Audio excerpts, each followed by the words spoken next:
Damn, I better put this up. If everyone that's taking the tour is here, well, no catch up, okay? Okay, and for those who just joined, again, my name's Nancy, and welcome to the Getty Center, and we'll spend, give or take, about 45 minutes. Richard Meyer, again, commissioned in 1984. He's a New York architect. The land for the Getty Center was purchased in 1982, and J. Paul Getty left a large sum of money upon his death, which was in 1976, to continue showing his artworks, and also for the education of the visual arts. The planning group used some of this money, purchased this site in 1982, and believe it or not, and it will become more evident as the tour continues, but we're in the Santa Monica Mountains. It's the southern end of the Santa Monica Mountains, and what Richard Meyer saw was a Y shape in the southern part of the Santa Monica Mountains, and he sited the Getty Center on that. So think of this as the courtyard with the gallery pavilions around us as the buildings and the villa. And of course the water features are an important design element. A really tough job. Richard Meyer with the planning group traveled all over the world looking at museums and sites to get inspiration for the Getty Center. And one thing that I think is interesting, there's a lot of engineering involved in this project as well. So he designed, but also the engineering groups that worked with him had a monumental job. Just one thing, as we're standing here looking around, these are Mexican cypress trees, and they're pretty good size, I think you'll agree. All the plants on this level, the main level, are in containers only 48 inches deep, so only 4 feet. So another important aspect of the whole Getty Center is that it's built into the hillside. It's of the hillside rather than a big monumental one structure sitting on the top of the hillside. Yes? I was just wondering, how much did it cost to build this facility? How much? To build? Yeah, everything. Actually, the original estimate cost-wise was $100 million. The project actually, from the time that the land was purchased in 82, it was open to the public in 1997. In that interim, another estimate was $700 million, and then it actually came in at $1.2 billion. So, an expensive project, and again, this was... So that answer your question, sir. And again, this all came from J. Paul Getty's fund that he left to continue showing the artworks and for art education, which is why there's still no admission fee.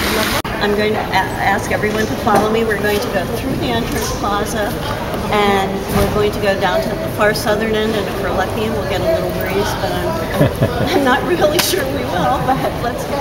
Richard Meyer's still very busy New York architect.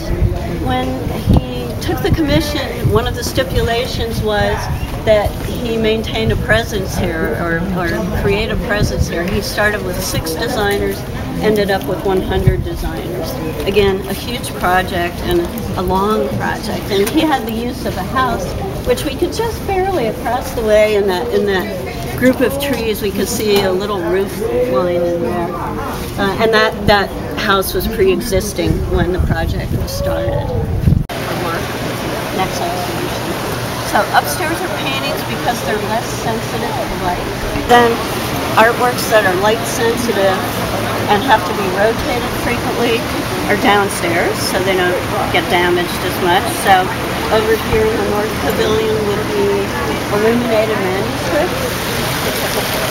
There's sculpture and other decorative work downstairs in the East Pavilion. Again, paintings upstairs. There's a sketching gallery upstairs. for visitors, we have materials, and it's in the actual gallery with... Oh, okay, I'm going too far ahead, huh? No, I'm glad you... This is so breathtaking. And it's so different. It's not, not geometry.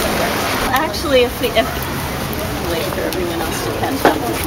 But actually, there are walkways from building to building upstairs, so you don't have to do that. Okay. A little bit about the materials. I had mentioned that this stone, which is travertine, is the same as the pavers that we're walking on. Actually, these are giant tiles. They're not structural blocks of stone.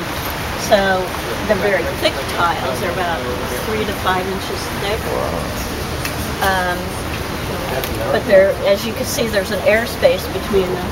And they're actually hung on metal L brackets, steel L brackets. Anybody have any ideas why? For earthquake reasons. Have you been reading up on it? No, it just makes perfect sense. I've noticed the gaps.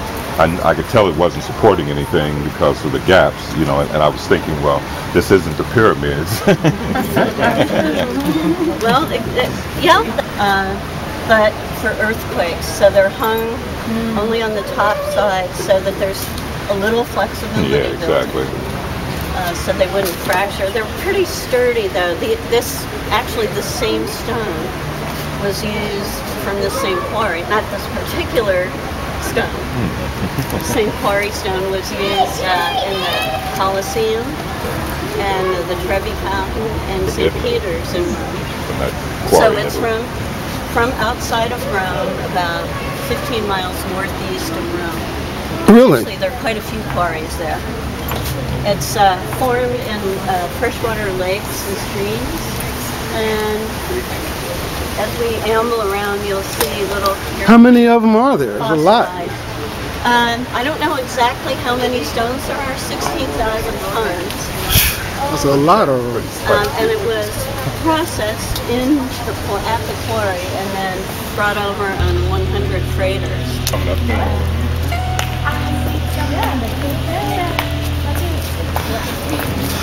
So, Leilani, are you enjoying your tour and the event? Is this beautiful? I have to charge my battery.